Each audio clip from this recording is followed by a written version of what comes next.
गुमराह बंदा तब होता है जब बंदे को अपने अकाबर पर एतमाद ख़त्म होता है, अपने बुजुर्गों पर एतमाद ख़त्म होता है। जब एतमाद ख़त्म हो जाएगा तो फिर कहेगा जी वो ऐसे है, जी वो ऐसे है। अपने को नहीं सुनेंगे, अपने को नहीं समझ। कुछ दिनों पहले की बात है, मैं कुछ दिनों नहीं बल्कि यही यकम मुहर्रमुल हराम हज़रत उमर फ़ारूक रज़ी अल्लाह की शहादत के हवाले से मैं जुमा पढ़ाने के लिए अपनी मस्जिद में आया। मैं रास्ते में था, बरामदे से गुजरने लगा तो मुझे एक नौजवान ने पर्ची दी। मैंने कहा मौलाना ज़रा ये पर्ची। मैंने खोल के देखी तो 6 किताबों के हवाले लिखे हुए हैं। ऊपर लिखा हुआ है कि हज़रत उमर रज़ी अल्लाह अन्हु की शहादत तो 26 ज़ुल्हज को है, यकम मुहर्रमुल हराम तो इसलिए आपने कर ली है कि इमाम हुसैन की शहादत की वैल्यू कम की जाए। मैंने पर्ची बंद की। मैंने कहा बेटा आपसे पहले मैं इस बात पे आज बात करने लगा था, आपने अच्छा किया पर्ची दे दी, मैं बात करूँगा, लेकिन एक बात पूछूं? कहते जी हाँ। मैंने कहा ज़ाकिरीन सुनते रहते हो या उलमा सुनते हो? खामोश। मैंने कहा भाई ये तो बताओ, इंजीनियर मिर्ज़ा सुनते रहते हो या उलमा सुनते हो? अब उसकी आंखें थोड़ी डगमगाई, चेहरे पर थोड़ी कुछ ऐसे निदामत वाली हंसी सी। मुफ्ती साहब वो जदीद दौर है ना मीडिया का। मैंने कहा है पुराना दौर है, जो मैं सवाल कर रहा हूँ उसका जवाब है तो हाँ करें, नहीं है तो ना करें, बात ठिकाने लगे। अजी उधर सुनता हूँ। मैंने कहा हमें कितना सुना है, हमारे चैनल को कितना सर्च किया है, हमारे दलाइल को कितना आपने सर्च करके समझा है? आपका चैनल भी है? मैंने कहा चल ले, गल पूरी हो गई है। जब आपको अपनों का पता ही नहीं है, आपको अपनों के दलाइल मालूमात ही नहीं है, भाई कलमा जिस मज़हब पे पढ़ रहे हो, नमाज जिस इमाम के पीछे पढ़ रहे हो, आप अपनी ज़कात, सदकात, उश्र, रोज़ा, हज, नमाज, जिहाद, पता नहीं तो उम्रा और एक एक चीज़ जिस मज़हब के मुताबिक कर रहे हैं, क्या उन्हें शान अहले बैत और शान सहाबा बयान करने नहीं आती? आप इधर उधर जाते हैं। यार जब वालिद लैंड लॉर्ड है, आपको किसने कहा आप गली वाले से जाकर पैसे मांगे?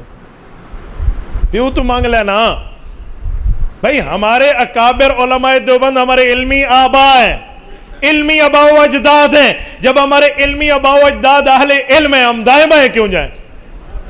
हम क्यों जाएं दाएं बाएं? मैंने 2-4 मिनट पहले उसकी क्लास ली, उसके बाद फिर मैंने कहा जुमे में सुन लेना। कहते हैं मैं बैठा हूँ, 4 बंदे साथ लेकर आए, मैं बात करता हूँ।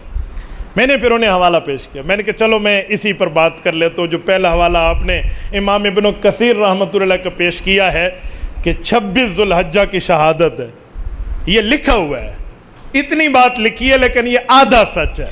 मसला ये है इसने गैर को सुना तो उसने आधी बात बताई, अगली बात छोड़ दी।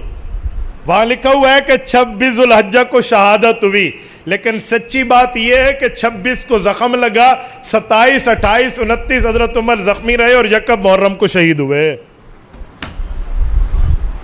वल अव्वल मा असह, पहली बात जो कर रहे हैं कि यकम को शहीद हुआ, यह यकम वाला कौल बहुत बेहतर है, सही कौल ये है। मैंने कहा आपने आधी बात सुनी, गैरों से कहा तुमने, गैरों को सुना तुमने, कुछ हमसे कहा होता, कुछ हमसे सुना होता, अपनों से तो आप नहीं सुनते।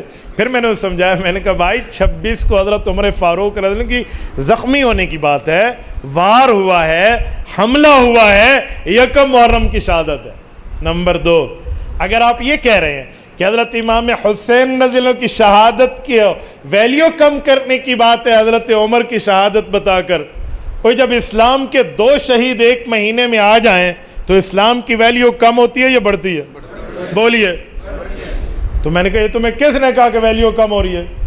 तो वो कहेंगे भाई इस्लाम का पहला दिन भी शहादत के खून से रंगीन है, और अमीरुल मोमिनीन उमर की शहादत है, और 10 मुहर्रमुल हराम हज़रत हुसैन रज़ी अल्लाह अन्हु के अपने रफ़क़ा के साथ शहादत है। मैंने कहा इससे तो इस्लाम की आज़मत बढ़ रही है, इस्लाम की वैल्यू बढ़ रही है, इस्लाम की हैसियत बढ़ रही है। तुझे कैसे लगता है कि वैल्यू कम करने की बात है? कैसे लगता है? हाँ जी हज़रत मुझे समझ आ गया, लेकिन बस मैंने कहा नहीं, वजह यह आपने हमें नहीं सुना, आपने 10 मिनट सुना, आपको मामला साफ़ और शीशा और पानी की तरह नज़र आने लग गया। तो मैं आपसे भी यही कहूँगा, ये मोबाइल है ना, इस मोबाइल में अगर अहले बातिल के बयानात अपलोडेड हैं आईडी पर, किसी की आईडी पर, आप किसी की वाल पर आपको नज़र आते हैं, वो इसीलिए नहीं है कि आप अहले बातिल को सुनना शुरू कर दें, वो इसीलिए नहीं है, वो इसीलिए नहीं है भाई, वो इसलिए है कि वो झूठे बंदे की पहचान आपको उलमा कराएंगे। आप अपने हजरात से पूछिए, हजरत ये क्लिप है, इसकी ज़रा हकीकत मुझे बताएं। جب میں یہ کہوں تو پھر آپ کے ذہن میں خیال آئے گا ہمیں نہیں پتہ چلتا، ہم خود سن لیں گے، سچ اور جھوٹ کا فرق کر لیں گے۔ میں نے کہا بھائی اگر اتنا ہی پتہ چلتا ہے تو پھر گولیاں دوائیاں خود لیا کرو، ڈاکٹر کے پاس کیوں جاتے ہو؟ خود کھا لو، جا کر دیکھو جس پر دل بنا ہو دل کے لیے تصویر والی دوائی لے لو، وہ کھا لو۔ جس پر دماغ بنا ہوا ہے دماغ کی تقویت کے لیے کھا لیں، جس پر گردے بنے ہوئے جی گردے کے لیے کھا لیں، معدہ بنا ہوا ہے تو معدے کے لیے کھا لیں۔ آپ کھا لیں گے؟ کہیں گے جی جان کا معاملہ ہے، تو بھائی جان کے لیے ماہر کے پاس جا کر چیک اپ کراتا ہے، اور جو ایمان کا معاملہ ہے اس کے لیے چیک اپ کیوں نہیں کراتا؟ تو جان اور ایمان میں کوئی فرق نہیں ہے۔ تو میرے دوستوں میں نے اسی لیے کہا کہ آپ حضرت حسین اور اہل بیت کی شان کچھ اہل حق سے بھی سن لیا۔